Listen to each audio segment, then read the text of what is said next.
Estamos certos? Então vamos cantar todo mundo junto agora? Esse louvor?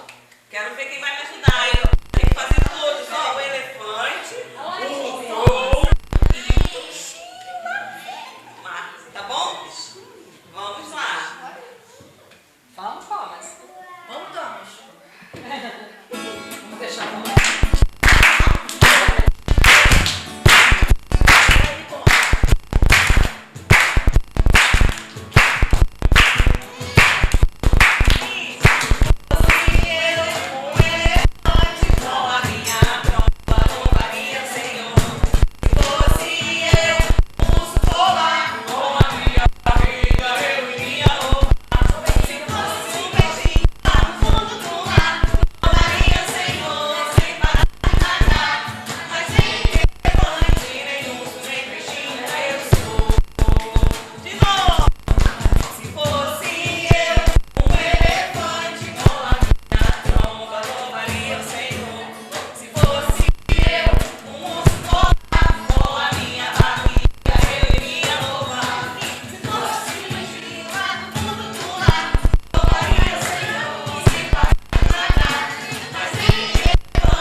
De cruz se erigiu, dela já fugiu, como emblema de vergonha e dor.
sabe o que há de melhor para a gente e Ele nos permite, às vezes, passar por algumas situações que a gente não entende no momento, mas eu tenho certeza que é para honra e glória do nome dEle.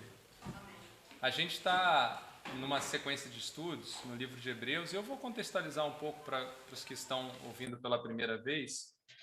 E hoje eu vou contextualizar o que a gente está estudando em Hebreus, convidando a todos para lermos juntos em Colossenses, no capítulo 1, dos versos 15 ao verso 20. O Thomas vai tentar colocar ali em tempo real no ar, mas eu acho que todos podem acompanhar aí. É bom a gente exercitar essa leitura da palavra de Deus, né? Pode ser, NVI. Exercitar esse trabalho de procurar aí os versos na Bíblia, né? Folhear. É bom ter os dedos aí já com os atalhos para os livros. Amém? Ou misericórdia? Então, Colossenses 1, do 15 a 20, fala da supremacia de Cristo. Tá? E o texto diz assim, ó, eu vou ler e vocês acompanham comigo.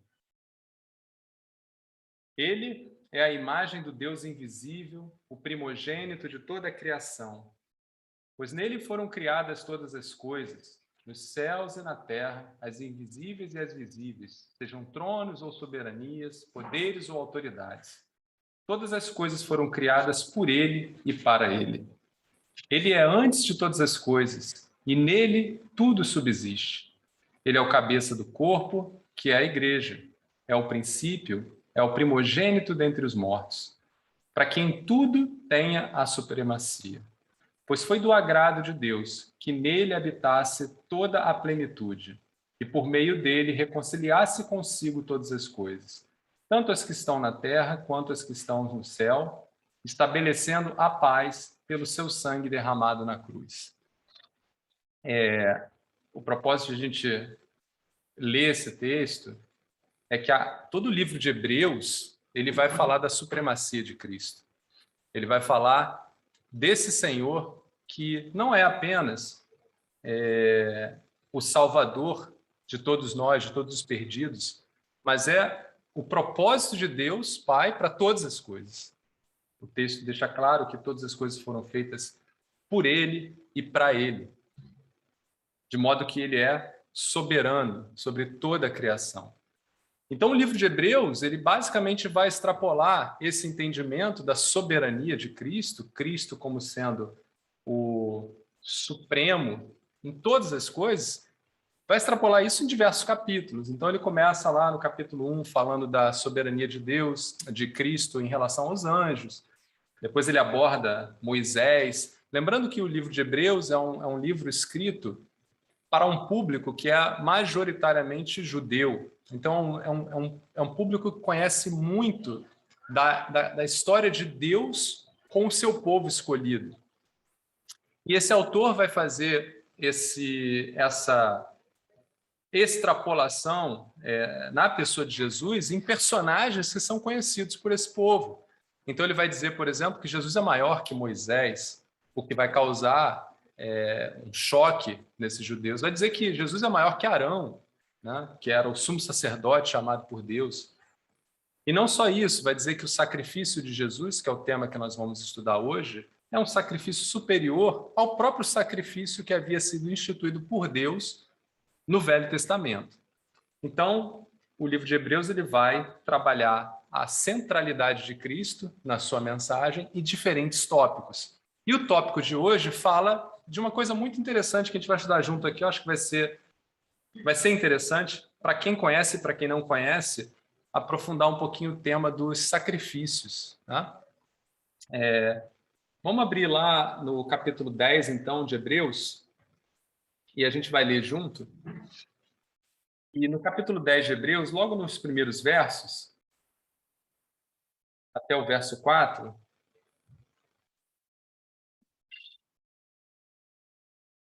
está ali para todo mundo. A gente vai ler aqui, ó, o texto diz assim: a lei traz apenas uma sombra dos benefícios que hão de vir, e não a sua realidade. Por isso, ela nunca consegue, mediante os mesmos sacrifícios, que são repetidos ano após ano, aperfeiçoar os que se aproximam para adorar. Se pudesse fazê-lo, não deixariam de ser oferecidos? Uma pergunta aqui retórica. Pois os adoradores tendo sido purificados uma vez por todas, não mais se sentiriam culpados de seus pecados. Contudo, esses sacrifícios são uma recordação anual dos pecados, pois é impossível que o sangue de touros e bodes tire o pecado. Né? Acho que a primeira pergunta que vem para a gente, para todos nós que conhecemos e que não conhecemos, é por que Deus instituiu esses sacrifícios? Né? Um primeiro entendimento errado que a gente pode, já na largada, jogar fora é que os sacrifícios eram algo que não era certo, equivocado, enfim, vamos esquecer isso, enfim, o homem entendeu errado. Não, os sacrifícios foram instituídos por Deus. Se a gente lê lá o livro de Levíticos, logo no capítulo 1 de Levítico, Deus começa a instruir Moisés ali acerca dos sacrifícios em relação ao pecado. E no capítulo 16 de Levíticos, a gente vai ver, inclusive, esse sacrifício que é tratado aqui, que é o sacrifício anual, que era um momento onde o sacerdote fazia a intermediação, né, dos pecados da comunidade e dele próprio como sacerdote no templo, no Santo dos Santos. E esse processo, esse ritual, esse sistema de sacrifício, ele havia sido colocado por Deus. Então, o primeiro entendimento que eu quero tirar aqui é, não, isso aqui não foi colocado por Deus. Eu falo, não, foi colocado por Deus. E tudo aquilo que Deus coloca para nós, seja num passado um pouco distante, seja no presente na sua palavra, tudo que Deus coloca é bom e perfeito, por definição. E não só isso, tem um propósito. Muitas vezes nós não conseguimos alcançar esse propósito, mas esse propósito existe. E a gente vai explorar lá. A primeira coisa é que o próprio texto vai dizer para a gente aqui que esse sistema aqui, ele não era perfeito, porque ele não aperfeiçoava aqueles adoradores que buscavam a adoração ao Senhor no templo, porque eles tinham que voltar o tempo inteiro. O próprio texto faz uma pergunta retórica, dizendo, olha, se fosse perfeito aqui, ou melhor, se cumprisse de fato a purificação dos pecados de uma forma completa, esses irmãos que haviam sido purificados ali com aquele sistema, eles não voltariam de novo para pedir perdão e para serem purificados de novo. Então, a primeira coisa que a gente percebe é que esse sistema aqui, ele tinha uma limitação. Ele não era um sistema completo. Segunda coisa, logo no início do texto, o texto fala que o que a lei trouxe era uma sombra das coisas que haveriam de vir, dos benefícios das coisas que haveriam de vir. Então, uma outra coisa que a gente percebe é que esse sistema de sacrifício, ele também era uma sombra, um reflexo, algo que indicava um sacrifício perfeito em algum momento. Né? O que está por trás do sistema de sacrifícios? Né? Se a gente puder ler, eu vou ler rapidinho para vocês aqui. Lá eu acho que eu estou sem a referência aqui, mas no capítulo 9 de Hebreus, no verso 29, o texto diz assim, elaborando um pouco mais, este é um decreto perpétuo para vocês, no 10º dia do 7º mês, vocês se humilharão e não poderão realizar trabalho algum, nem o natural da terra. Acho que aqui eu peguei essa referência aqui, deixa eu ver. Essa referência aqui está no Levíticos 16, tá? Eu peguei um pedacinho do que Deus havia instituído aos homens na época. Porquanto nesse dia se fará a propiciação por vocês para purificá-los. Então, perante o Senhor, vocês estarão puros de todos os seus pecados. Este lhes será um sábado de descanso, quando vocês se humilharão, é um decreto perpétuo. O sacerdote que for ungido e ordenado para suceder seu pai como sumo sacerdote fará a propiciação. Porá as vestes sagradas de linho e fará propiciação pelo lugar santíssimo. pela tenda do encontro, pelo altar, por todos os sacerdotes e por todo o povo da Assembleia. E aí o verso 34 fecha dizendo: este é um decreto perpétuo para vocês. A propiciação será feita uma vez por ano por todos os pecados israelitas. E tudo foi feito conforme o Senhor tinha ordenado a Moisés. Eu li aqui para vocês só para vocês verem que lá nas instruções do Senhor a Moisés, ali em Levítico, logo no início da caminhada do povo, Deus instrui. E o que tem de interessante aqui? Ó? O texto diz que a primeira coisa, vocês farão esse sacrifício para serem purificados. A segunda coisa, nesse dia do sacrifício, vocês estarão em descanso e se humilharão, estarão humilhados diante do Senhor. E a terceira coisa aqui que a gente vê no texto é que essa propiciação, esse momento, era um momento que acontecia anualmente, era um decreto perpétuo, ou seja, era para que esses irmãos buscassem o Senhor anualmente com essa intenção de coração. Então, esse sistema sacrificial ele foi montado desse jeito. Aí, o que a gente pode entender aqui? O que Deus estava querendo mostrar para o homem nesse momento, quando Deus institui o sacrifício? Thomas, você bota aquela figurinha para mim. Eu montei uma figurinha hoje que eu preciso dar uma espécie de pano de fundo em tudo que está acontecendo até esse momento que a gente está lendo aqui o livro de Hebreus. Eu vou passar rapidamente aqui qual é a história da caminhada do homem com Deus, né?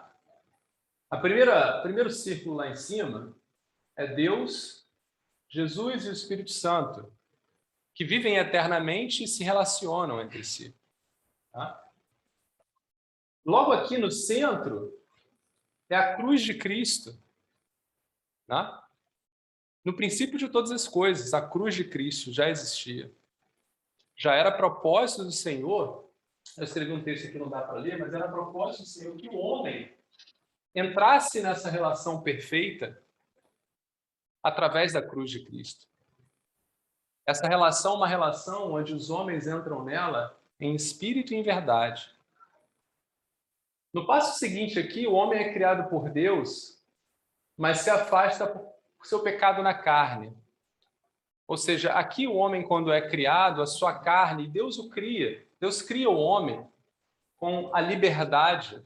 Essa pergunta é uma pergunta muito comum nos nossos meios. Por que Deus não criou o homem já com a propensão a adorá-lo em espírito? Porque essa adoração em espírito é uma escolha.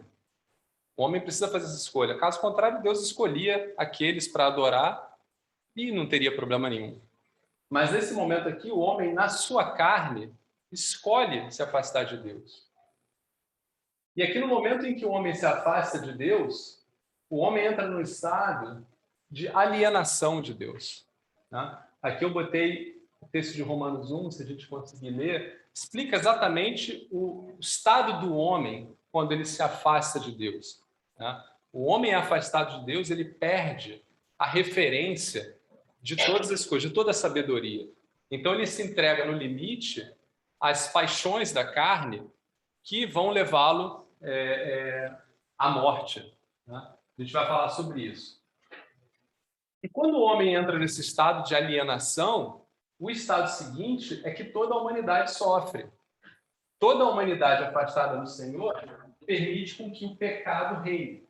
Tá? Então a gente vai ver, por exemplo, ao longo da história do homem com Deus, o exemplo lá de Noé, quando Deus olha para o mundo e vê o pecado reinando ali. Em vários outros momentos você vê o homem sem Deus, né? A maldade ela reina. Mas aí, em um dado momento da história, Deus inicia a restauração do homem.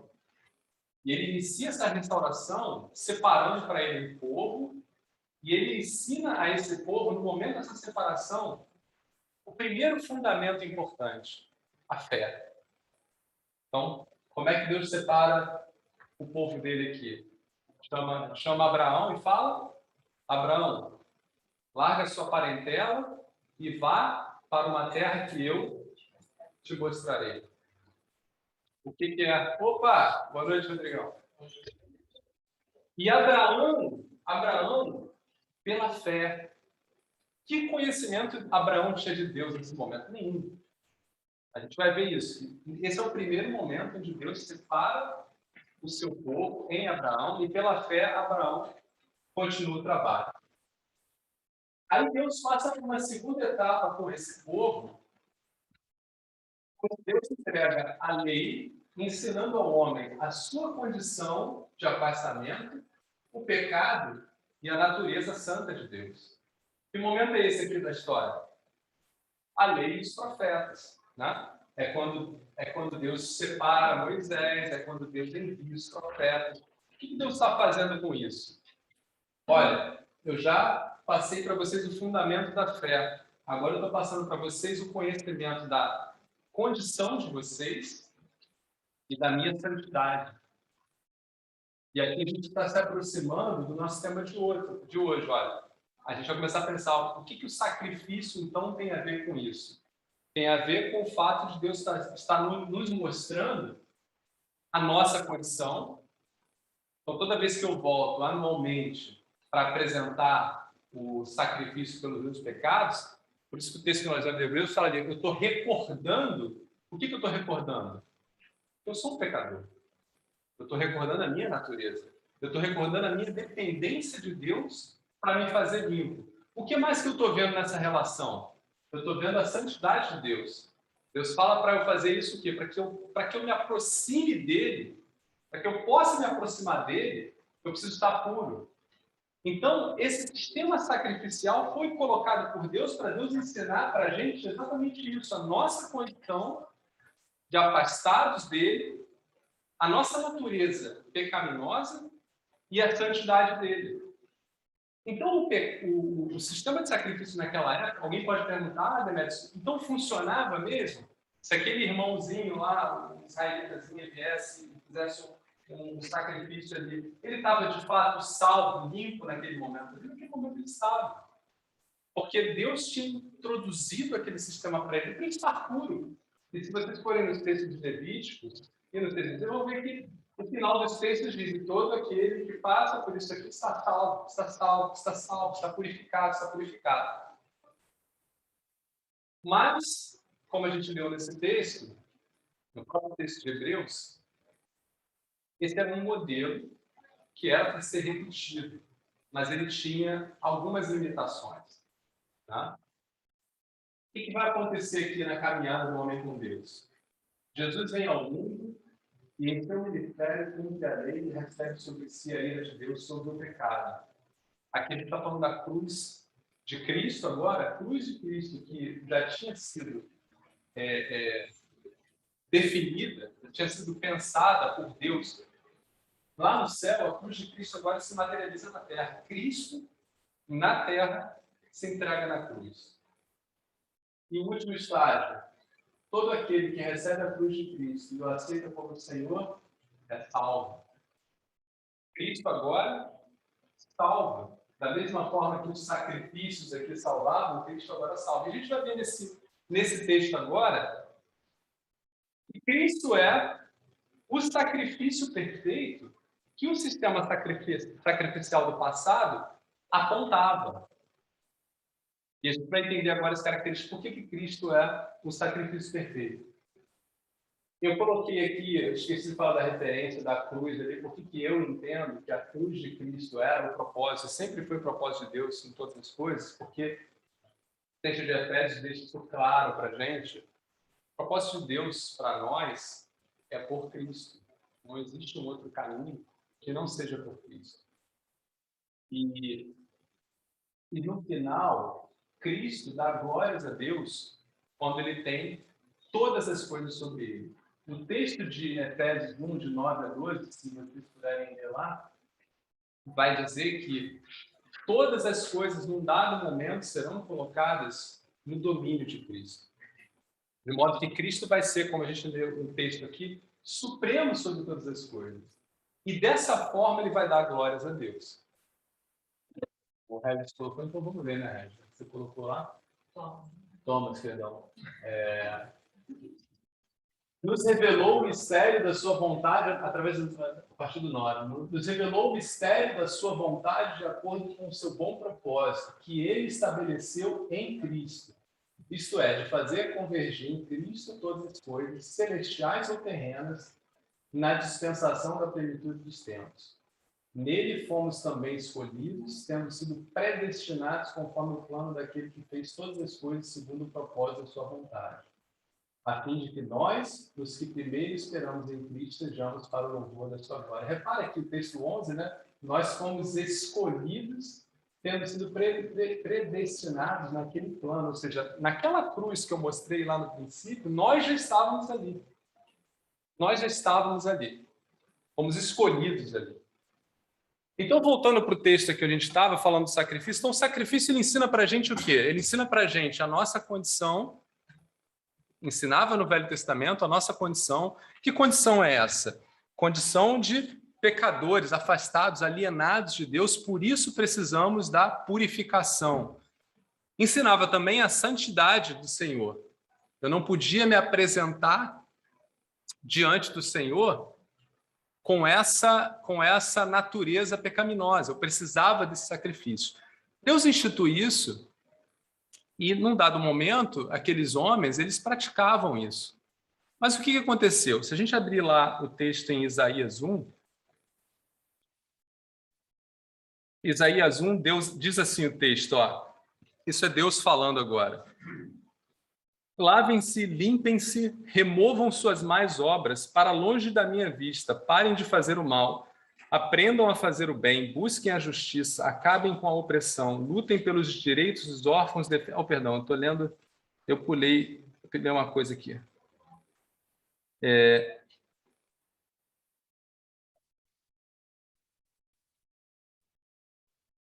Vocês, os meus olhos, acho que eu pulei muita coisa aqui. Vamos abrir lá em Isaías 1, a partir do verso... Eu estou aqui no verso 10, quando ele começa falando de Sodoma e Gomorra. Quem achar aí, diz amém e lê para a gente. Ouvi a palavra do Senhor, vós, filhos de Sodoma. Isso. Prestai ouvidos da lei, vós do nosso Deus. Vós, povo de Gomorra. De que me serve a mim a multidão de vossos sacrifícios? Estou farto dos holocaustos de carneiros e das gorduras de animais, e não me agrada do sangue de novilhos, nem de cordeiros, nem de bodes. Dá um pausa aí para a gente, Lu. Então, repara que Deus agora, em cima daquilo que Ele próprio institui, Ele está dizendo, olha, eu estou farto disso que vocês estão fazendo. A pergunta que a gente precisa fazer é, Deus está farto do sistema que Ele mesmo colocou? De maneira nenhuma. Vamos continuar o texto e a gente vai entender do que Ele está farto. Aparecer perante mim, quem vos requereu os só fitardes os meus atos? Não continueis a trazer ofertas vãs. O incenso é para mim abominação, e também as festas da lua nova, os sábados e a convocação das congregações. Não posso suportar iniquidade associada ao ajuntamento solene. As vossas festas da lua nova, as vossas solenidades, a minha alma aborrece. Já me são pesadas, estou cansado de as sofrer. Pelo que, como estendeis as mãos, esconde de vós os olhos. Sim, quando multiplicai as vossas orações, não as ouço, porque as vossas mãos estão cheias de sangue. Lavai-vos, purificai-vos, tirai a maldade dos vossos atos diante dos meus olhos, cessai de fazer o mal, aprendei a fazer o bem, atendei a justiça, repreendei ao opressor, defendei o direito do órfão, pleiteai a causa das viúvas. Tá bom até aí, Lu. Então, repara, olha o ponto que Deus está fazendo. Deus está dizendo, olha, o sistema de sacrifício que eu instituí era para que vocês se humilhassem. Lembra que a gente leu o texto lá? Vocês se humilhassem verdadeiramente, reconhecessem a maldade e se purificassem. Mas vocês agora estão fazendo sacrifício e continuam fazendo, e fazem muito, mas o coração de vocês é mau. Ou seja, o sistema de sacrifício virou um processo de barganha com Deus. Virou uma religiosidade, virou um ritual. Mas esse processo de sacrifício não mais tratava o coração do homem. No limite, o que o homem perdeu ali? Duas coisas que o sistema sacrificial mostrava. A primeira, perdeu o conhecimento da santidade de Deus, porque passou a se apresentar diante de Deus de qualquer jeito. Né? Eu vou lá, queimo 2 rolinhas, mas eu continuo com o meu coração querendo matar, roubar e destruir. Ou seja, eu perdi o temor a Deus. E na outra extrema, eu perdi o conhecimento da minha própria natureza. Eu acho que eu sou de boa, eu estou limpo já. Eu não preciso mais fazer esse sacrifício de uma forma humilde. Fala, Isaac. É interessante você falar aí desse esporte. É muito conhecida, né? E Deus me falar que ele prefere a obediência ao sacrifício. É isso que Deus fala. Mas o que me veio na mente quando você descrevendo dessa forma, eu fui lá em Paulo, né, quando ele fala sobre a graça. E aí ele vai argumentar com o interlocutor. Vamos então pecar para que onde abundou o pecado, superabundo a graça. Aqueles que são salvos em Cristo, eles vão andar de forma digna, né? E era isso que Deus buscava também com todas essas sombras aí, né? Não era para, gente, isso aqui é a forma que vocês são livres, mas, por favor, andem em obediência para que vocês não tenham que fazer sacrifício. Exatamente. Por isso que é importante a gente entender os princípios, porque nós vamos ver que muitos de nós hoje, e quando eu falo nós, somos eu, vocês aqui, e muitos dos cristãos que estão aí fora, nós ainda nos aproximamos de Deus sem o conhecimento pleno da nossa condição de pecadores e sem o conhecimento pleno da santidade de Deus. Ou seja, aquilo que Deus instituiu no passado para ensinar o povo dele na caminhada, nós ainda pecamos hoje. E detalhe, não fazemos sacrifícios, né? Mas ainda pecamos. Por quê? Porque o princípio não está em nós. Né? Quais são os princípios que Deus estava mostrando ali? Estava mostrando a condição do homem. Por isso que o texto em Hebreus é lindo, quando o texto fala assim, é uma recordação do pecado, ou seja, faz você ver a tua condição. Olha quem você é, olha a tua dependência do Senhor. Você acha realmente que você sozinho na sua vida, afastado de Deus, tem alguma condição de andar nesse mundo, praticar a justiça que é esperada pelo Senhor? De maneira nenhuma. Por outro lado, acha você que consegue se apresentar diante de Deus de qualquer jeito? Deus é santo. Você precisa buscar o caminho para estar presente, né, diante do altar do trono. E esse caminho, no Velho Testamento, eram os sacrifícios. E a gente vai ver que hoje o caminho é Cristo. Então eu preciso crer em Cristo, eu preciso estar com Cristo, porque Ele é o único caminho para me apresentar a Deus. Continuando o texto aqui, a gente... Deixa eu ver se eu pulei alguma coisa aqui. Não pulei, não. Então, voltando lá até o capítulo 4, a gente vê que esse sistema sacrificial ele não era um sistema que era para ser ignorado, porém, ele não corrigiu o problema do homem. Né? Porque, num dado tempo, o homem passou a fazê-lo com maldade de coração, e Deus falou, olha, para de fazer, eu não quero isso. Tá? E isso estava lá no Velho Testamento, e uma outra coisa que a gente viu também que esse sistema sacrificial ele nos indicava, ele indicava para algo que o texto diz que seria perfeito, ele era uma sombra. E é desse algo que a gente vai falar agora, que é o sacrifício de Cristo. A partir do verso 5 no texto, diz assim, texto de Hebreus 10, por isso, quando Cristo veio ao mundo, disse, sacrifício e oferta não quiseste, mas um corpo me preparaste. De holocaustos e ofertas pelo pecado, não te agradaste. Então eu disse, aqui estou, no livro está escrito a meu respeito, vim para fazer a tua vontade, ó Deus. Jesus. O que Jesus está mostrando nesse pequeno texto aqui? Está mostrando exatamente aquele princípio que Deus esperava do homem no passado, né? O princípio da obediência, da humildade em relação a Deus. Primeira coisa que Cristo vem fazer como sacrifício é fazer a vontade de Deus. A gente pode ter, e isso é uma coisa muito peculiar do homem, né? Sim, Cristo morreu por nós.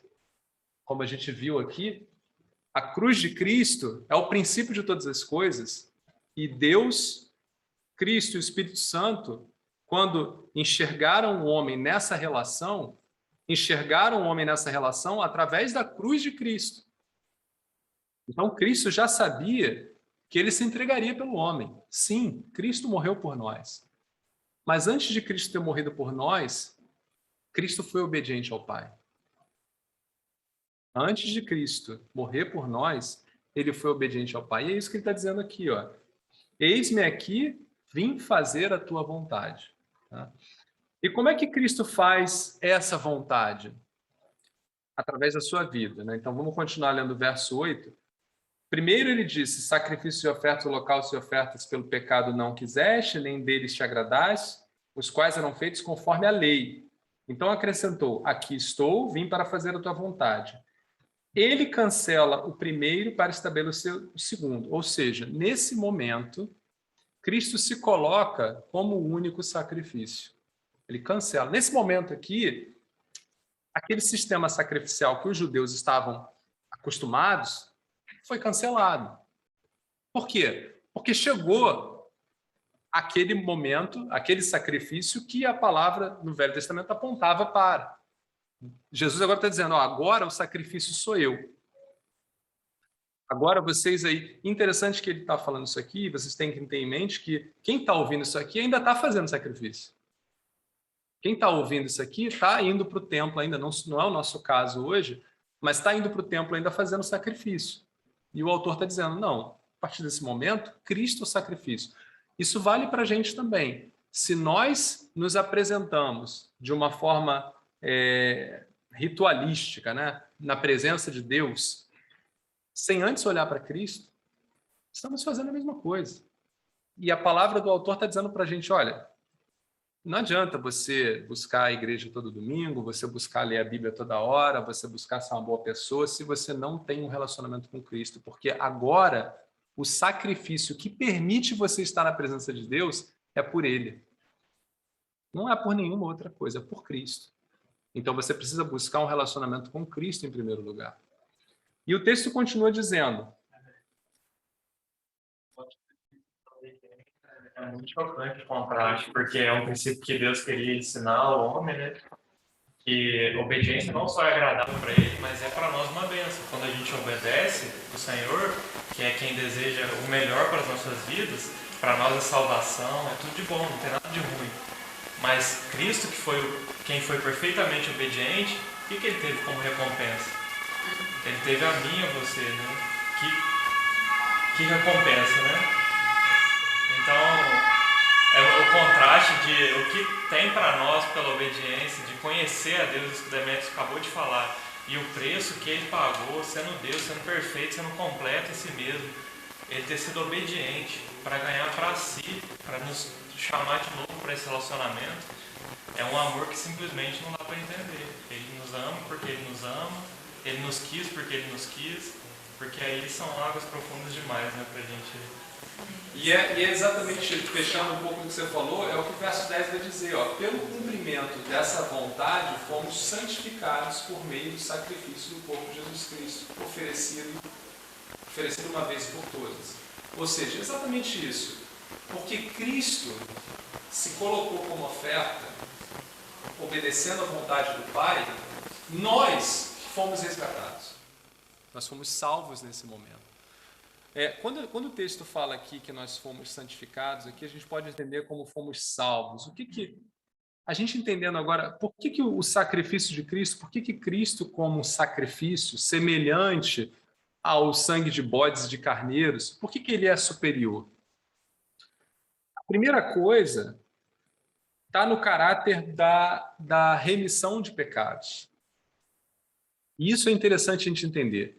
Como eu falei, no Velho Testamento, o bodezinho lá purificava aquele irmãozinho por um ano. mas ele tinha que voltar ao ano seguinte. Por quê? Porque ele purificava por um ano, porque ele purificava de forma externa. Ele não purificava o homem de uma forma interna, de uma forma mais transformadora.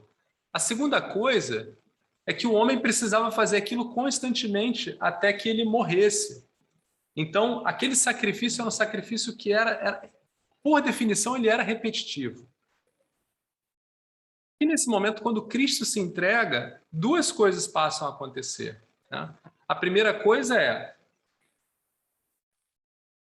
o sacrifício que Cristo faz é um sacrifício eterno. E eu vou explicar para vocês de uma forma muito simples. Imagina que você pegasse na eternidade todos aqueles sacerdotes, todos que faziam sacrifícios lá, projeta isso na eternidade, todos eles fazendo infinitamente e fazendo sacrifícios infinitamente para todo o povo, né? Foi isso que Cristo fez. Cristo recebeu sobre ele na cruz todos os pecados de todas as pessoas em todos os tempos. A oferta dele é desse nível, é dessa grandeza. Porque às vezes a gente percebe, é difícil, e eu estou tentando traduzir isso de uma forma muito mais metafórica. Imagina, você tinha todos aqueles sacerdotes, quantos sacerdotes existiram até Jesus, né? Tiveram 150, que fizeram intercessão por quantas mil pessoas, milhões de pessoas. Mas todos eles morreram, acabaram, você ainda precisa de mais, ainda tem muita gente nascendo ainda. Você fala assim, Demetrios, os pecados que eu ainda nem cometi, Cristo já pagou por ele já. Bom, peraí, mas e das pessoas que ainda vão nascer? Já pagou, mas todos. Naquela cruz, Cristo se entregou uma única vez. E de uma vez por todas, ele cancelou o pecado. Por isso que muitas vezes a gente diz que Cristo venceu a morte ali naquele momento, né? Porque de fato não sobrou nada, foi perfeito. E aí uma outra coisa que a gente pode entender, pode soar assim, poxa, mas é muito, né? Cristo, porque o salário do pecado é a morte, então Cristo sofreu a morte, a ira, infinitas vezes. O peso, né? Vamos imaginar qual seria o custo de sacrifício de um animal para o pecado de uma pessoa. É o custo daquele animal. Cristo sofreu esse custo na proporção de cada um de nós aqui na eternidade. Então, a ira de Deus sobre Cristo foi algo incomparável. Mas repara, a ira de Deus sobre Cristo não é sobre Cristo, o seu Filho. Até porque a palavra de Deus diz que Deus não se agrada do pecado. Ele não se agrada do pecado e por isso o homem sofre a consequência do pecado na sua vida, mas Deus não se agrada dessa consequência. Da mesma forma que Deus exerceu a sua justiça em Cristo, mas Deus não se agradou disso. Tá? Deus, naquele momento ali, não enxergou seu filho, enxergou o quê? O pecado de cada um de nós. E porque Deus é santo, ele precisava fazer justiça. Então, Cristo, naquele momento, ele não só recebeu o pecado de todos nós, em todos os tempos, durante toda a eternidade, como ele recebeu esse tamanho de castigo. Por isso que o texto em Isaías, quando a gente lê, é um texto muito pesado, diz assim, ó, certamente ele tomou sobre si as nossas enfermidades e sobre si levou as nossas doenças. Contudo, nós o consideramos castigado por Deus, por ele atingido e afligido. Mas ele foi traspassado por causa das nossas transgressões, foi esmagado por causa das nossas iniquidades. O castigo que nos trouxe paz estava sobre ele e pelas suas feridas fomos curados. Todos nós, tal qual ovelhas, nos desviamos, cada um de nós se voltou para o seu próprio caminho, e o Senhor fez cair sobre ele a iniquidade de todos nós. Ele foi oprimido e afligido, contudo não abriu a boca. Como um cordeiro foi levado para o matadouro, e como uma ovelha diante de seus tosqueadores ficou calada. Ele não abriu a sua boca. Interessante aqui que até nesse momento, que é o momento mais duro, e a gente sabe que Cristo na cruz, no momentos anteriores da sua cruz, na própria cruz ele fala, Senhor, Senhor, por quê? me abandonastes, né? Naquele momento ali, Cristo está, no meu entendimento, sofrendo a separação de Deus, a separação do Deus que ele nunca se separou, nunca havia se separado. No momento que ele recebe o pecado, Deus já não olha mais para ele como a relação de uma pessoa da Trindade, olha para ele vendo cada um de nós aqui na nossa maldade. E ainda assim, ele tendo condições, porque ele era Deus, ele se permitiu, porque ele sabia que Deus precisava exercer misericórdia, exercer justiça ali. Então essa é a primeira característica, é essa completude da ação do sacrifício de Cristo, que é incomparável em relação ao sacrifício do Velho Testamento. A segunda coisa tem a ver com a vida de Cristo, tá? Porque Cristo, quando se oferece, ele se oferece de forma imaculada. Ele se oferece como o único que cumpriu tudo aquilo que Deus esperava dele, né? Então, aquele coração humilde que Deus tinha ensinado, ele cumpriu. Aquela vida debaixo da lei que Deus tinha colocado, ele cumpriu. Então, ele cumpre com perfeição tudo aquilo que Deus esperava dele. E por conta disso, a gente lê lá o texto em... onde é que eu botei a referência aqui? Em Filipenses, né? Que é um texto lindo também, Filipenses 2, 8, 11, diz assim, ó.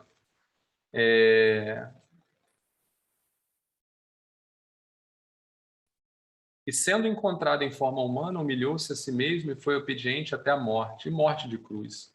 Por isso Deus o exaltou à mais alta posição e lhe deu o nome que está acima de todo nome, para que ao nome de Jesus se dobre todo o joelho no céu, na terra e debaixo da terra. E toda língua confesse que Jesus Cristo é o Senhor, para a glória de Deus Pai.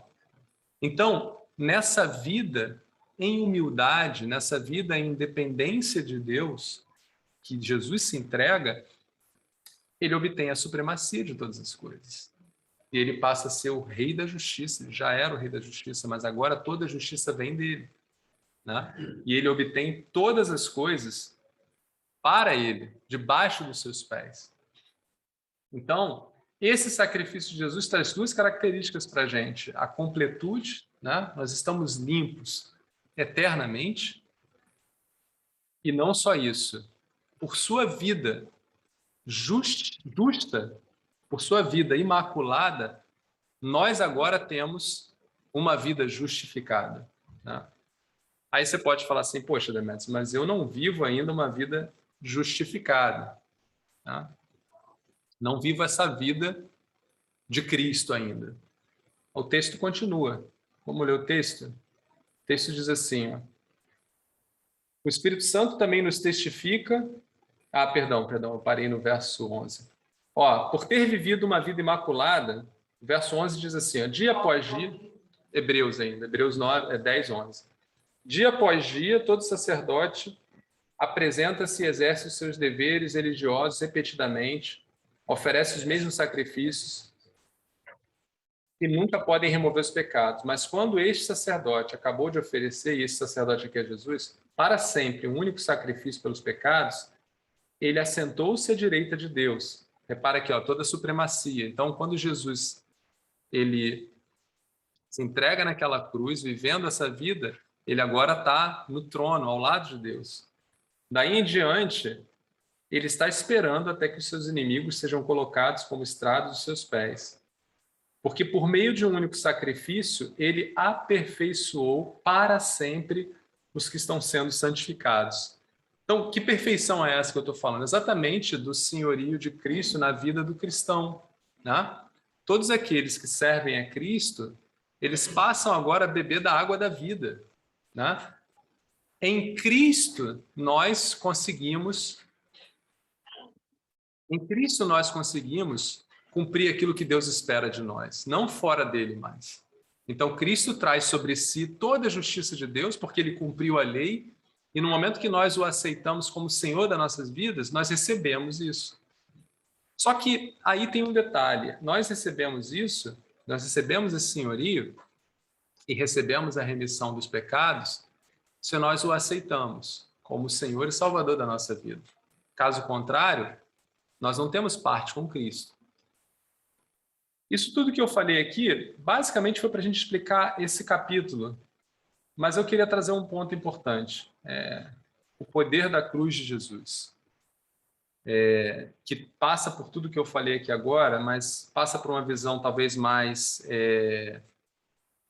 evangelística, que serve também para nós que somos domésticos da fé. O texto em Romanos não, perdão, em 1 Coríntios 1, 18 e 31, e também a passagem que está lá em Atos 17, 26 e 28, eu vou resumir, os irmãos, depois a gente lê junto, mas eu vou resumir para a gente. Em Atos 17, 26 a 28, Paulo, ele está apresentando ali Cristo para os gregos, no berço ali da filosofia.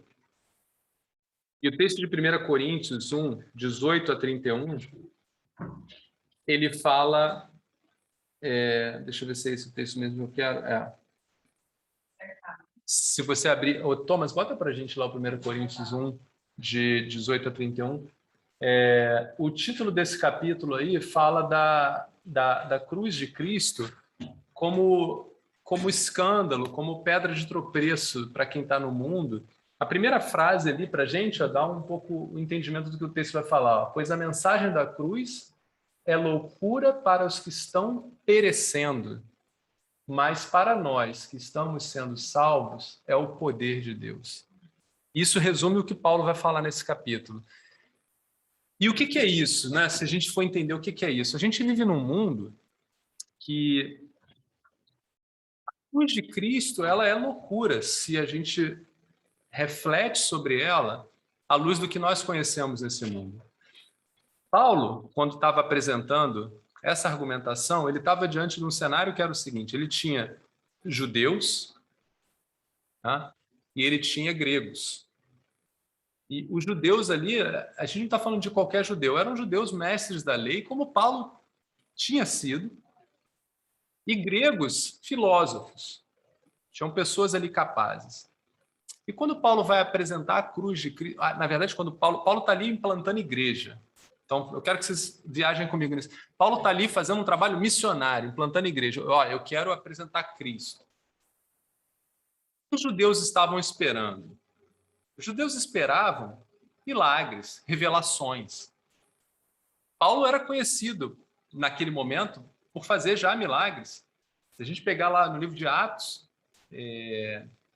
qual foi a cidade? Foi em Éfeso? Foi em Éfeso. Até os lenços de Paulo, as pessoas tocavam em Paulo e eram curadas. Né? Paulo curou uma série de pessoas. Então, Paulo já fazia prodígios ali, e que muitos criam pelos prodígios. Do outro lado, os gregos queriam discutir temas filosóficos, e Paulo era um homem versado, qualificado. Paulo estudou com Gamaliel, que era um judeu considerado, na palavra de Deus, grande no seu intelecto. Né? Paulo teve vários embates com gregos, explicando a passagem lá em Atos que eu fiz a referência, quando ele pega lá o deus grego, lá o deus do desconhecido, e em cima do deus desconhecido ele disserta e apresenta Deus ali. Então Paulo ele tanto podia fazer alguns milagres para os judeus, como ele podia ter uma conversa filosófica com os gregos. Mas o que ele faz é apresentar a cruz. Ele apresenta a cruz. E a mensagem da cruz é que Cristo, sendo Deus, veio ao mundo, se entregou por nós, e foi ressuscitado ao terceiro dia e hoje vive. E essa é a solução para o homem. Quando Paulo fala isso, como vocês acham que os judeus e os gregos receberam? Você sabe o que Richard Dawkins, que é um cara famoso, né, um biologista, sabe o que ele fala disso? Sabe o que ele fala disso? Tem ideia? Ele fala que isso é uma sandice. Só pode estar louco, né? Isso é louco, sério. Ele fala que isso é uma coisa tão pequena, tão desprezível, que só pensar nisso te faz ser pequeno e desprezível. Isso não é diferente do que esses homens, quando ouviram Paulo falar, perceberam. Porque, de fato, a cruz de Cristo para aqueles que estão perecendo, ela é o quê? Loucura. Né?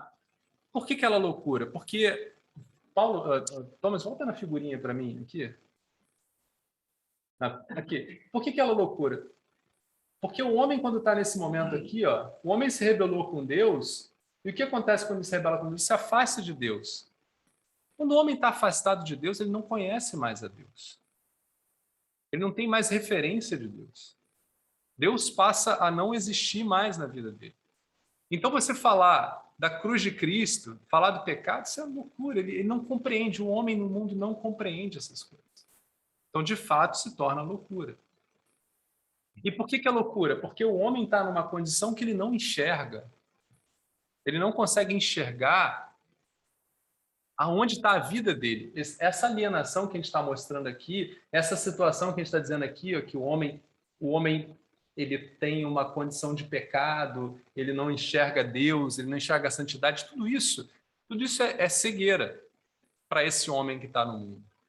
Então é óbvio que ele vai olhar para isso e ele vai falar, cara, isso é conversa para... Olha, a gente tem dezenas de religiões no mundo. Né? Algumas até, inclusive, falam em Cristo. Mas em todas essas religiões, a sua grande maioria, o homem é salvo pelas suas ações. Somente no cristianismo que não há nada que a gente faça que nos coloque ao lado do Senhor. O cristianismo, como o Lutero gostava de falar, né? O cristianismo, todo o trabalho está fora do homem. Todo o trabalho de salvação no cristianismo está fora do homem. Por quê? Está em Jesus.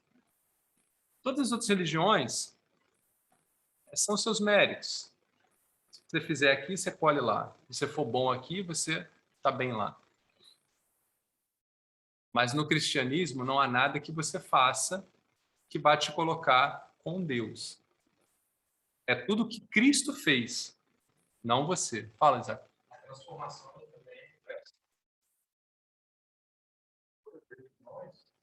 você primeiro é transformado e aí você atinge o mérito para que você possa ser salvo. O cristianismo é o inverso. Primeiro você é salvo e aí através dessa salvação você é transformado. Não há mérito nenhum, como você diz. E nós, todo mérito não há mérito nenhum no cristianismo. E o ponto aqui todo é, por isso que quando você apresenta a mensagem da cruz de Cristo, ela vai ser ridícula, porque o homem, a nossa natureza é buscar a salvação em nós. Eu não vou conseguir entender isso. Não, como assim? Não tem nada? Os judeus, eles precisavam ver um milagre. Não, peraí, eu preciso conseguir fazer também, eu preciso ter uma vida santa. Paulo, você está fazendo porque você alcançou essa santidade, eu preciso alcançar também. Paulo está falando, não, eu não faço por mim, é Cristo em mim. Não, você está louco, não existe isso. Os gregos é a mesma coisa. Não, como assim? Eu preciso viver uma vida, né, para o caso contrário. Não, você não consegue. Por que o mundo pensa assim? Porque o mundo está alienado da cruz de Cristo. Eu conversando com os irmãos durante a semana, e essa ação, né, de fazer o homem enxergar é outra ação que não depende também da nossa vontade. Né? Tem um texto que eu gosto muito que está lá em... Deixa eu ver se eu botei ele aqui. Gabriel, do Tateando, vai, lembro de estar. Não, está em Atos, está em Atos. Está em Atos 26, 28. Ó, vou ler aqui para a gente, eu gosto muito desse texto. De um só fez ele, isso aqui é Paulo falando de Deus, né? De um só fez ele, Atos 17, 26, 28. 17, 26, 28. De um só fez ele todos os povos para que povoassem toda a terra, tendo determinado os tempos anteriormente estabelecidos e os lugares exatos em que deveriam habitar.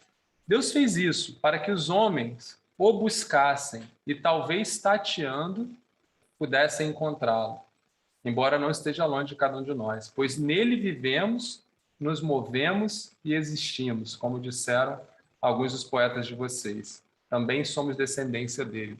Repara, Paulo falando aqui para os gregos, fala, não há vida fora de Cristo, não há vida fora de Cristo. E te digo mais, o que Deus colocou para vocês é que vocês o busquem constantemente para que de alguma forma vocês os encontrem.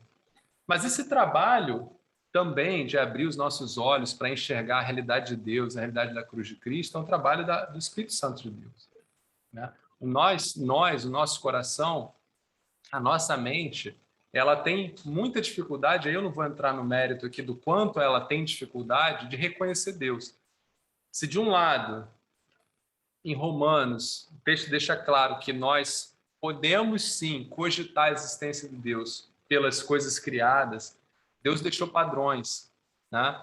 Por exemplo, no mundo se fala muito, é uma questão debatida hoje, nós temos que abolir a religião, e quando o mundo fala de religião, muitas vezes é da fé mesmo, né? Porque a gente tem que entender religião de duas formas. A religião, aquela coisa de ir para a igreja o tempo inteiro, tá? Aquela coisa mística, isso eu também jogo fora, né? Mas a vida com Deus, que é o que o mundo muitas vezes fala, eles dizem assim, a gente tem que abandonar essa vida com Deus porque o mundo pode, por exemplo, encontrar um padrão moral nele próprio.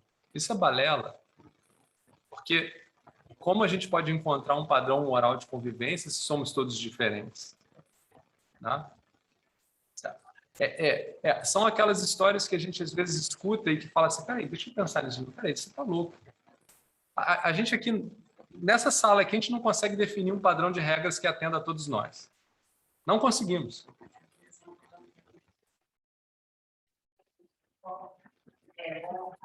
Respeitar os meus pais, eles merecerem respeito. O Gabriel falou para ele. Aí a gente foi conversar com o Gabriel. Vamos definir respeito. O que é respeito para um, o que é respeito para o outro, o que é respeito. Perde padrão, né? Pois é isso que eu estou falando. Vamos pensar aqui hipoteticamente. E eu estou falando de algo muito sério. No mundo isso é muito dito. Não precisamos da relação com Deus para estabelecer um padrão moral de conduta, um padrão ético de conduta. Vamos considerar a hipótese. Tá bom, vamos definir o que é um padrão moral de conduta. Aí vai chegar um e falar, eu acho que matar é ruim. Aí outro vai falar, olha, eu acho que matar é ruim, mas se for legítima defesa é bom. Acabou, já deu ruim. Com duas pessoas. Bota um terceiro, quanto mais pessoas, aí já virou matemática, né? Quanto mais variáveis você adiciona no problema, maior é a complexidade. Não é isso? Então, isso é balela.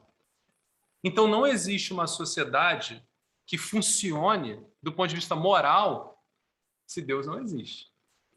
A primeira coisa. Então, eu estou falando essas coisas para mostrar a importância da cruz de Cristo. A cruz de Cristo, fazendo uma analogia bem pífia aqui, ela é a pílula azul lá do Matrix. Né? Na cruz de Cristo é onde você encontra a vida de verdade.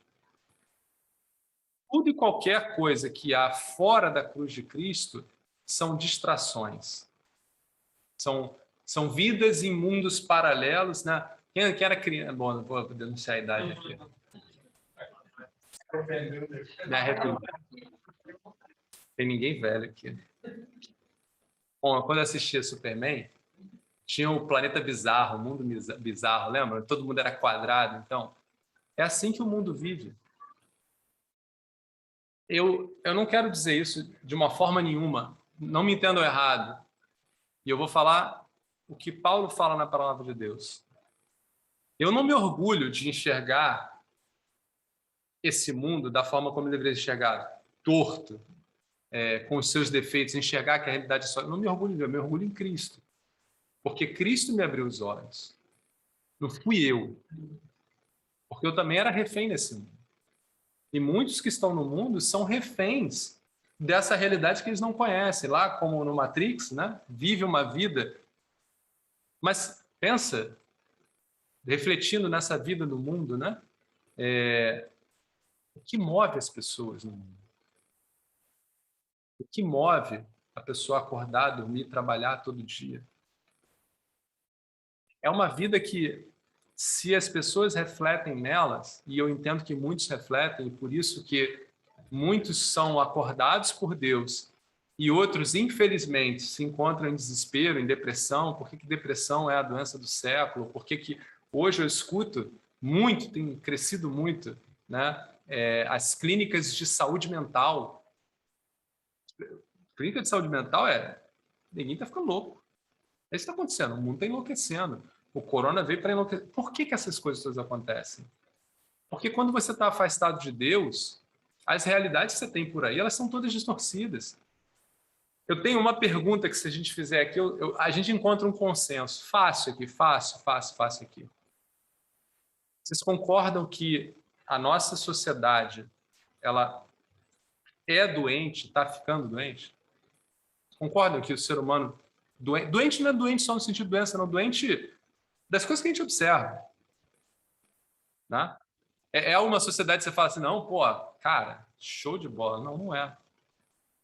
A palavra em inglês se resume na brokenness do homem, né? Que o homem quebrado, o sentimento de estar quebrado. Pô, não está legal.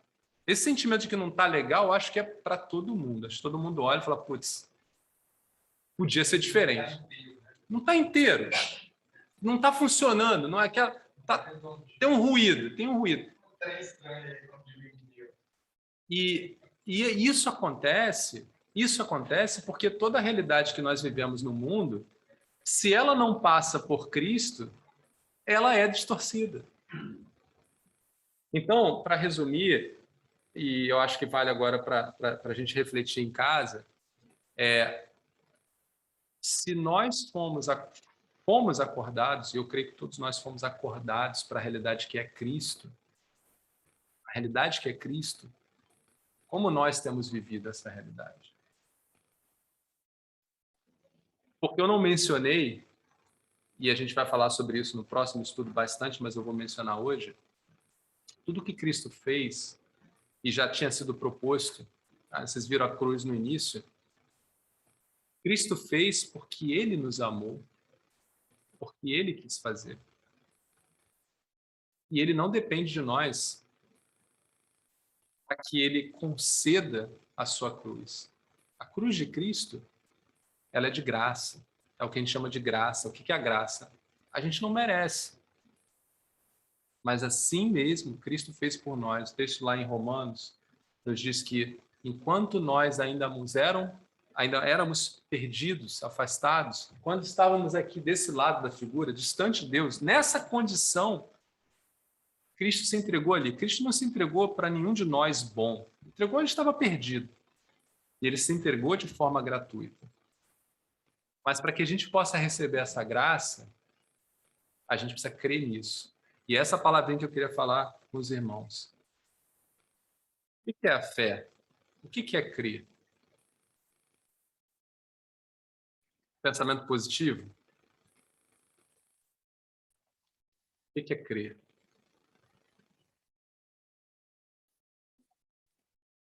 Resumindo, para ser bem pragmático e direto, crer é ter a certeza de que esse é o caminho e andar pelo caminho. Muitas vezes, nós temos a certeza, de fato, no coração, mas a gente não quer andar o caminho. E essa fé não é uma fé que é vivificante, não é uma fé que traz vida. O que é andar pelo caminho? Andar pelo caminho é reconhecer o senhorio de Cristo na nossa vida. Porque se nós fomos, de fato, comprados por Ele, essa vida que eu vivo agora, Paulo fala o quê? Não vivo mais eu, mas Cristo vive em mim. Cristo tem vivido a nossa vida?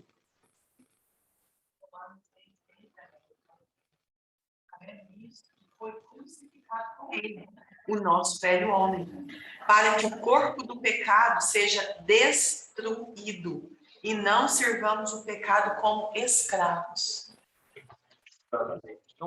Então a fé, e é importante a gente entender isso, nós temos a graça de Cristo que nos alcança por meio da fé que depositamos. E essa fé que move a nossa caminhada, ela é uma fé que ela tem que se resumir em acreditar e seguir. Nós precisamos andar no caminho, nós precisamos buscar. Porque aquela fé, Abraão, como é que é o padrão da fé de Abraão? Abraão creu que Deus o chamou para uma terra e ele fez o quê? Ficou parado na parentela dele?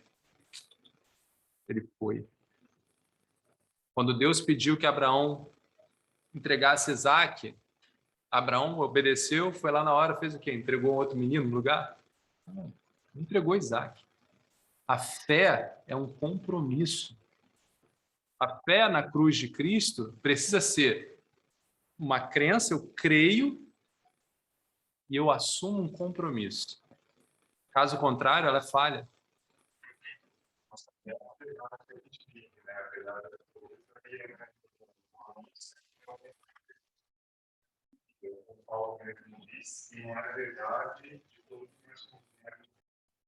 Exato. E é exatamente o que você falou aí, numa frase só. É a verdade que é vivida. Compromisso. Se não é vivido, não tem verdade, tem dúvida. Se eu não vivo, eu ainda estou na dúvida.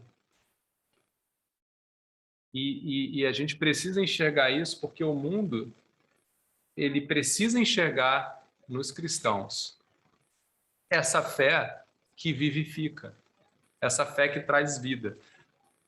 A gente pode explorar muito mais esse tema, mas no sistema sacrificial, ainda que aqueles homens apresentassem sacrifícios constantemente, qual era o final da vida de cada um deles? Inclusive dos sacerdotes. Qual era o final da vida de cada um deles? A morte. E qual é o final daqueles que creem em Cristo Jesus? A vida. E Jesus resume isso dizendo, né? Se vocês quiserem ter vida, entreguem, Paulo vai falar isso, né? Entregue a vida na carne que vocês têm. Aqueles que perderem a sua vida por amor de mim, encontraram a... Então é isso. Então, a importância da cruz de Cristo, ela não é muito estudada e muito pregada, porque para nós ela é um choque. Ela foi um choque para os judeus, ela foi um choque para os gregos, e ela é um choque para a gente, porque ela pressupõe que nós vivamos essa verdade, que só existe uma verdade em Cristo. Se a gente não vive de acordo com essa verdade, a gente está vivendo outros caminhos, né? E acho que é isso. Alguém quer compartilhar alguma coisa? Quer discutir algum tema? Levítico fala que eles tinham que crescer constantemente e perpetuamente. Então, no tempo deles era para sempre e de novo e de novo. Cristo oferece uma vez só e é perpétuo, efetivamente, né? Para toda a eternidade, passada e futura. Né? E sangues que envelheciam, que se decompunham, que fediam. E lá em Apocalipse, o Cordeiro Santo no trono, como que recentemente imolado, com sangue fresco, que fala do poder, né? Poder ainda hoje, poder para salvar, poder para purificar as nossas consciências, para salvar aquele que ainda não creu. Essa visão é interessante, às vezes é difícil de compreender, né? Fomos todos já salvos, mas estamos sendo salvos no momento em que caímos. Então e por isso que é fresco. É fresco porque eu sou salvo hoje, o sangue de Cristo é vivo hoje, mas também já foi tudo salvo. Então, por mais que você pense, poxa, aí tem vários ensinamentos para os cristãos que a gente, se eu sou um cristão, creio verdadeiramente no Senhor, busco viver uma vida de fé, uma vida que é compromissada com Cristo, mas ainda assim eu caio, não há problema, nós vamos cair. A gente ainda está aprisionado nesse corpo. Paulo fala muito sobre isso, né? A gente está aprisionado nesse corpo. E aí é nessa hora da queda que nós temos que lembrar, até nessa queda, Cristo já pagou por esse preço. De modo que o texto vai continuar, nós vamos estudar na semana que vem. O autor, o que ele vai dizer é o seguinte: olha, sabendo disso, sabendo vocês que Cristo já criou o caminho para vocês ao Pai, venham confiantes a Deus. Não venham de cabeça baixa, não venham envergonhados, venham confiantes, porque Deus os espera. Então vai ser a continuação do texto, a gente vai estudar na semana que vem, mas que cada um de nós aqui tenha essa palavra de vida com fé, mas aquela fé daqueles que, como Abraão, né, creram e foram. Né? Cremos e vivemos. Né? Sabendo que no mundo aí fora, isso vai ser loucura. A gente vai encontrar muitas dessas loucuras. Vamos cantar? Vamos, Elis? Vamos cantar. Pode ser a capela mesmo, mas se você quiser tentar tirar aqui, eu queria. Bota pra gente, Thomas, o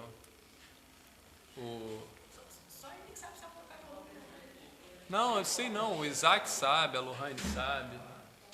Bota. É porque me veio um aqui também no coração, mas A gente canta também, mas vamos cantar o tributo? Não. como agradecer? Não, a anterior. Pode ser essa. Vamos as duas, vamos na sequência. Vamos. Vamos lá? Vocês sabem cantar? Quem conhece? Bom, eu conheço, mas a minha voz é feia. Pelo bem que tens feito a mim, que vem demonstrar quanto amor tu tens, ó Deus, por mim, as vozes de milhões de anjos não poderiam expressar a gratidão do meu pequeno ser, que só pertence a ti. A Deus demos glória. A Deus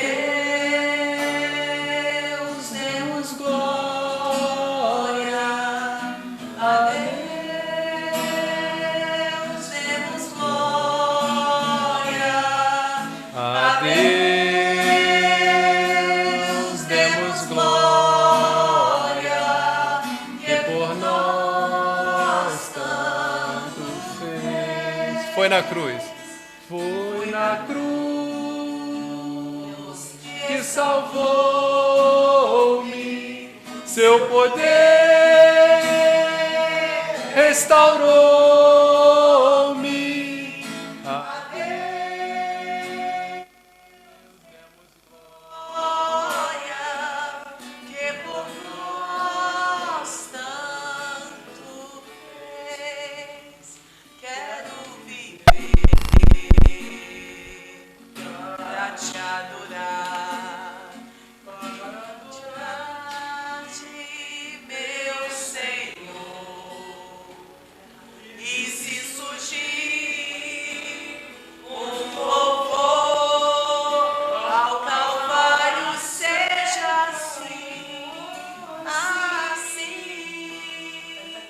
Foi na cruz que salvou-me, seu poder restaurou-me.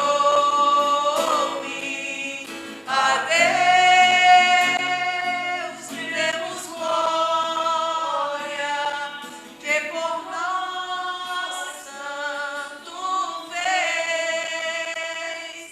Foi na cruz que salvou-me, seu poder restaurou-me. A Deus demos glória, que por nós tanto fez. E por nós tanto fez.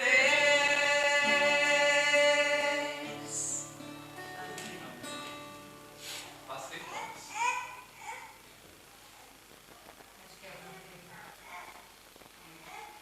Essa música, ela tem uma letra linda e eu acho que a gente pode só recitar os versos, né?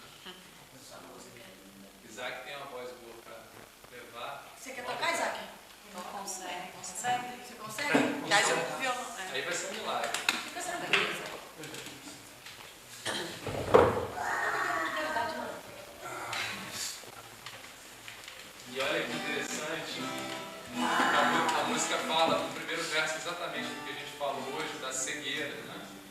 E é assim mesmo que vivemos no mundo, muitas vezes, cegos.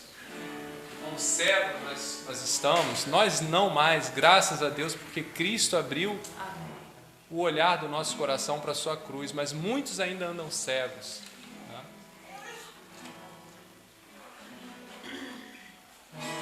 Ó cego eu andei, perdido vaguei, longe, longe do meu Salvador. Mas do céu ele desceu e seu sangue verteu para salvar um tão pobre pecador. Foi na cruz, onde um dia eu vi meus pecados castigados em Jesus. Foi ali pela fé que meus olhos abri e agora me alegro em sua luz. Eu ouvia falar dessa graça sem par que do céu trouxe o nosso Jesus. Mas eu surdo me fiz, converter-me não quis ao Senhor que por mim morreu na cruz. Foi na cruz, onde um dia eu vi meus pecados castigados em Jesus. Foi ali pela fé que meus olhos abri e agora me alegro em sua luz. Mas um dia senti meus pecados e vi sobre mim a espada da lei. Mas depressa fugi, em Jesus me escondi e refúgio seguro nele achei. Foi na cruz, onde um dia eu vi meus pecados castigados em Jesus. Foi ali pela fé que meus olhos abri e agora me alegro em sua luz. Oh, que grande prazer inundou o meu ser, conhecendo esse tão grande amor que levou meu Jesus a sofrer lá na cruz para salvar um tão pobre pecador. Foi na cruz, onde um dia eu vi meus pecados castigados em Jesus. Foi ali pela fé que meus olhos abri e agora me alegro em sua luz.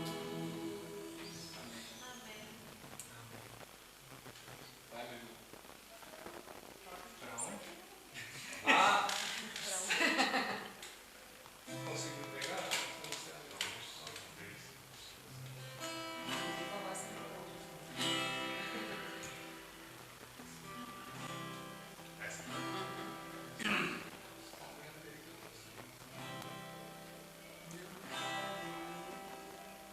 Não quero ir por atalho, quero seguir o caminho que tu preparaste pra mim, Senhor.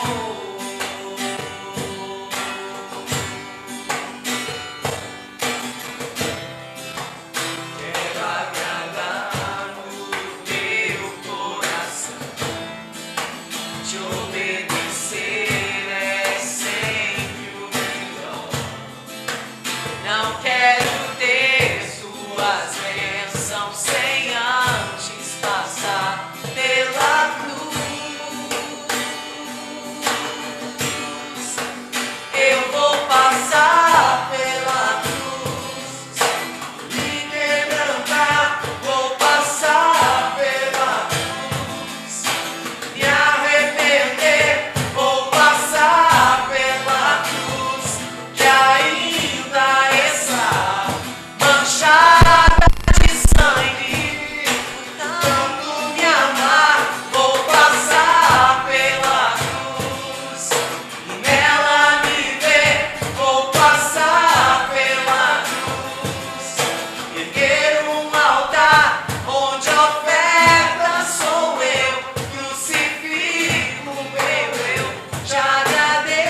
passar pela cruz.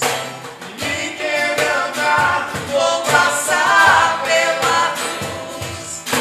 Me arrepender, vou passar pela cruz.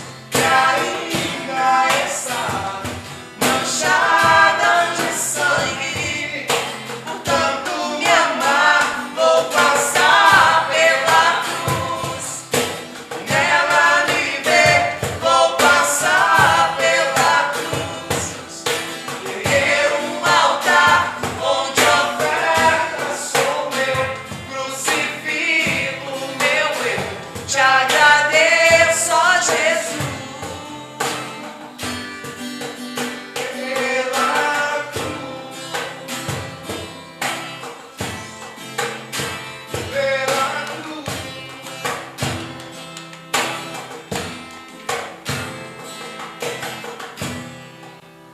Continua, irmão.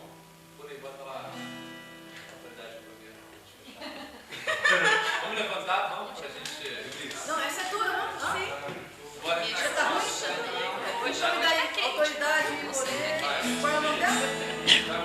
Ah, já foi. Mais. Do Senhor são os montes de Sião que não se abalam, mas permanecem para sempre. Em torno de Jerusalém estão os montes, assim o Senhor volta do seu povo. Autoridade e poder, domingo em suas mãos. Pois o Senhor é Deus, o Senhor é Rei dos povos. Cale-se diante dele na terra, os joelhos em suas mãos. Pois o Senhor é Deus, o Senhor é Rei dos povos.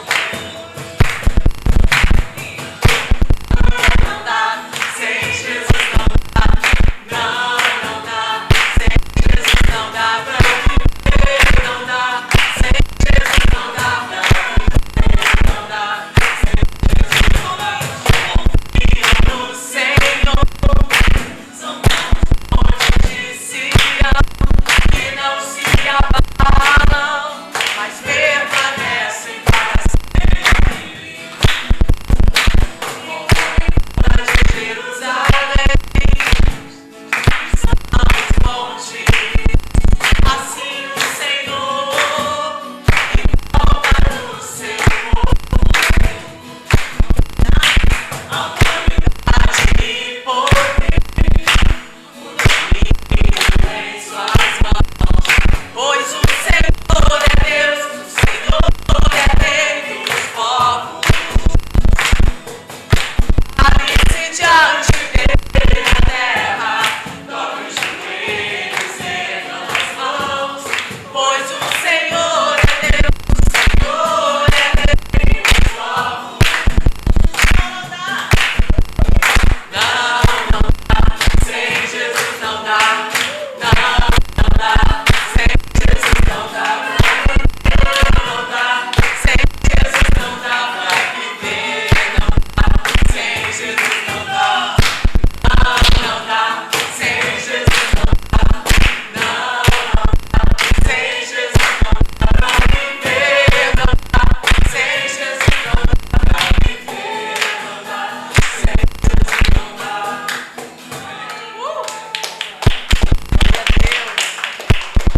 Obrigado, Pai, obrigado pelo teu cuidado com o teu povo. Obrigado porque estás no meio de nós, alegra o nosso coração. A alegria vem do Senhor. Obrigado, Pai, por guardar-nos na tua presença, nos instruir, nos guiar, Senhor.